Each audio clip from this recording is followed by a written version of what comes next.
Краффин – гибрид слоеного круассана и маффина, в основе сдобное дрожжевое тесто. Краффин печется из хорошо расслаивающегося теста, смазанного размягченным сливочным маслом.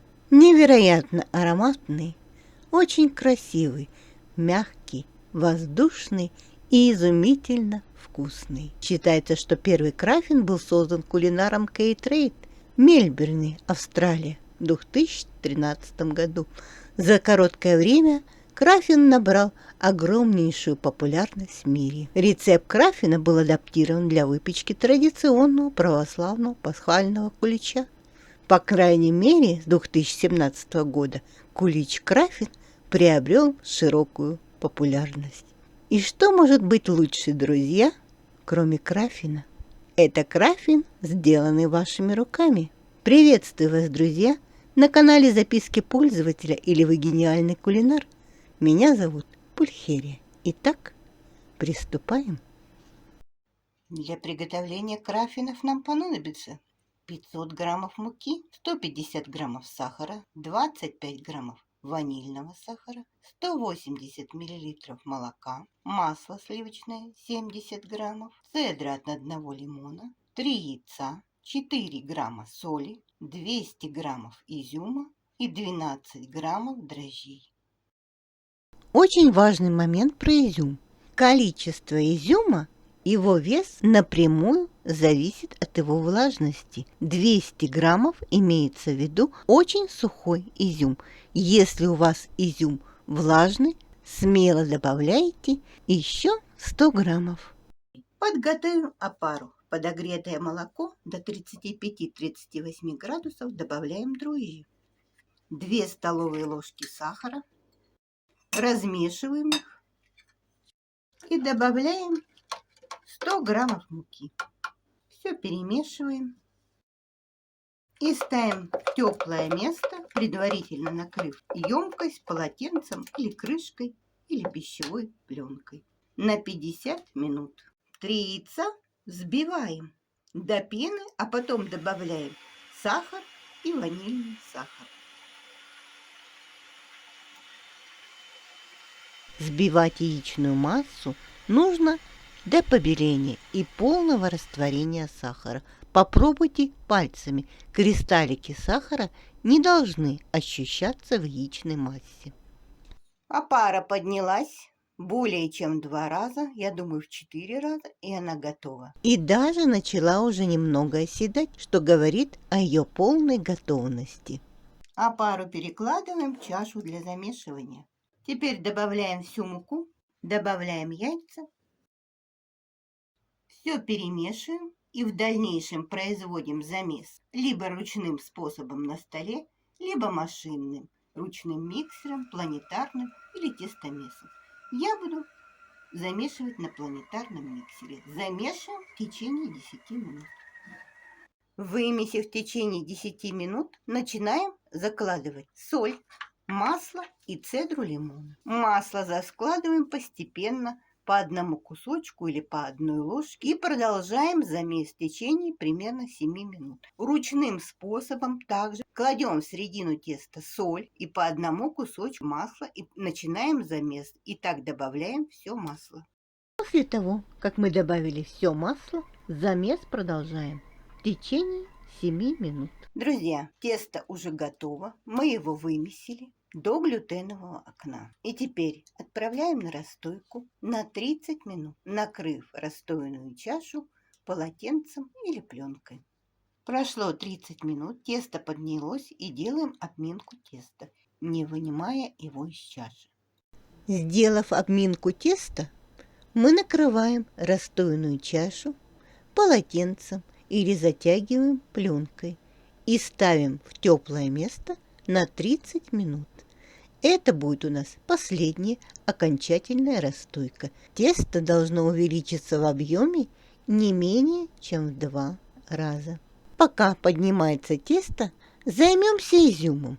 Изюм заливаем кипятком на 15 минут, затем воду сливаем. Изюм обсушиваем в полотенцах, а затем добавляем 2 столовые ложки муки и тщательно перемешиваем. Тесто поднялось, и мы начинаем формировать наши крафины. Тесто выкладываем на рабочую поверхность, которая присыпана мукой.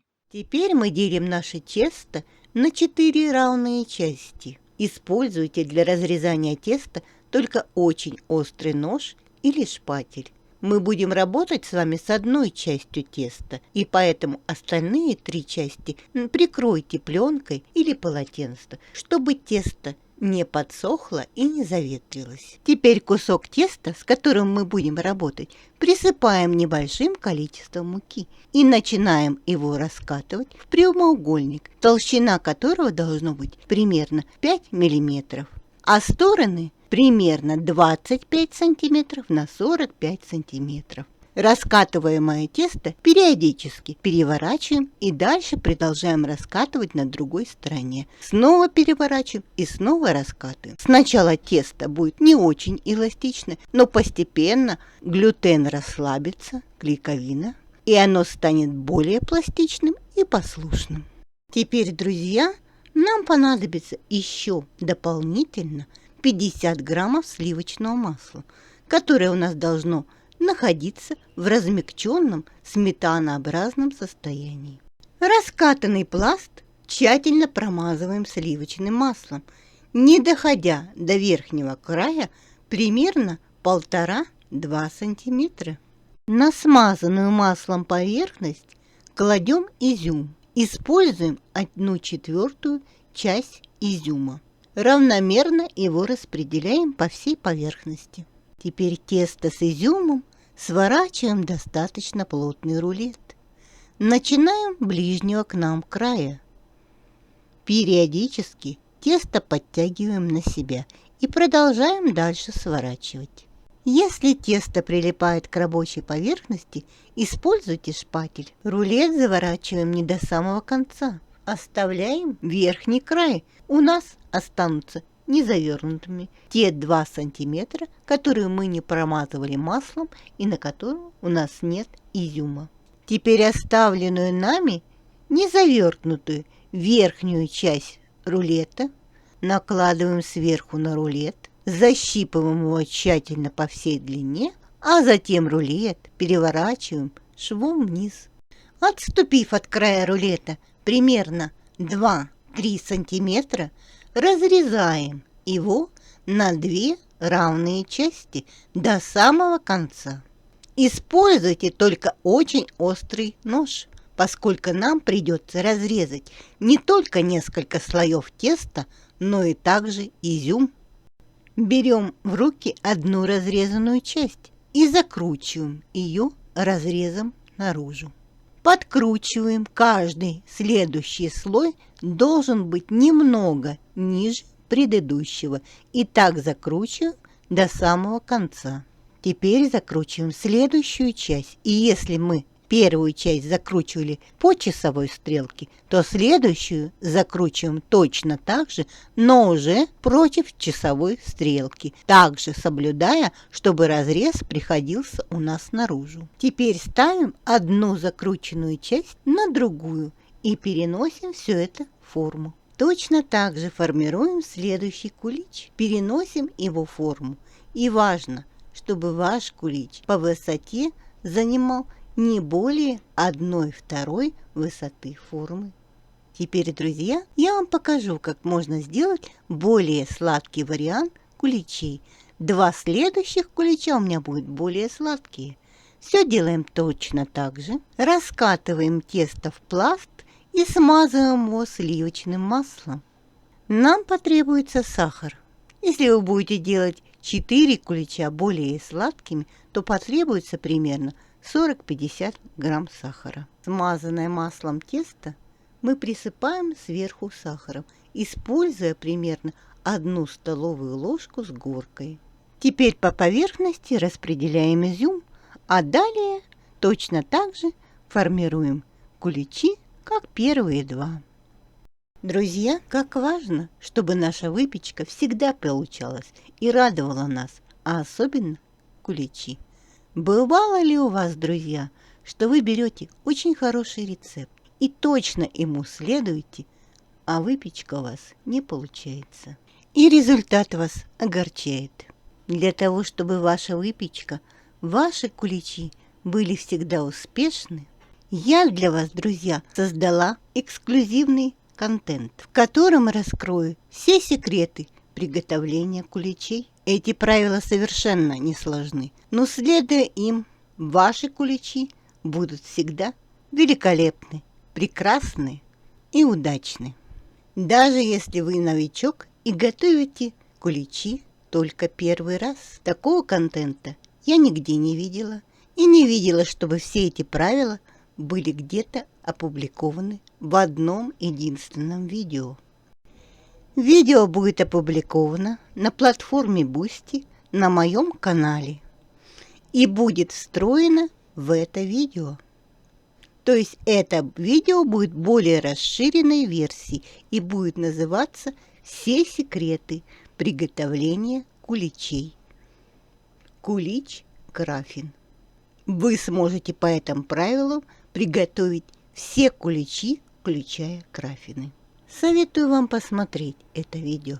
Оно будет полезно всем, а особенно новичкам. Ведь очень важно, чтобы первые куличи, первая выпечка у вас была успешной. И чтобы у вас не пропало желание заниматься кулинарией. Итак, продолжаем дальше. Сформированные куличи накрываем сверху полотенцем или пленкой и отправляем на расстойку в теплое место. Оптимальная температура 30 градусов. Можно поставить их в духовку с включенной лампочкой или в духовку, в которой стоит стакан с горячей воды. У меня куличи расстаивались 40 минут, и вот так они выглядят уже перед посадкой в духовку. Духовку заранее разогреваем до 180 градусов Цельсия и ставим уже в разогретую духовку. Время выпекания примерно 25-30 минут. Готовность куличей можно проверить на сухую зубочистку или шпажку. Она должна выйти из кулича сухой и без кусочков теста. Время выпекания и температура выпечки индивидуально, и зависит она от особенностей вашей духовки. У меня куличи выпекались 30 минут. И посмотрите, какие они красавцы. И еще чем хороши эти куличи, что их не надо ничем украшать. Не надо делать никакую помадку, смазку или какое-либо другое украшение. Эти куличи украшение может только испортить. Единственное, что можно сделать, это присыпать их слегка сахарной пудрой. Слоистые, ароматные, нежные, воздушные, невероятно вкусные куличи-краффины сделаны вашими руками. Садитесь в кресло, наливайте себе чашечку чая или кофе, или, может быть, какао. Вы это заслужили. Наслаждайтесь результатами своего труда. И что может быть лучше куличей, изготовленных вашими руками? Только счастливые лица ваших родных и близких, которые вкушают эти невероятно вкусные, изумительные куличи-краффины. И посмотрите на этот просто невероятный, изумительно прекрасный разрез. Друзья мои, готовьте с удовольствием. Приятного аппетита! И верьте, что у вас все получится, потому что вы гениальны. С вами была Пульхерия. До новых встреч, друзья! Встретимся в новом видео. Пока-пока!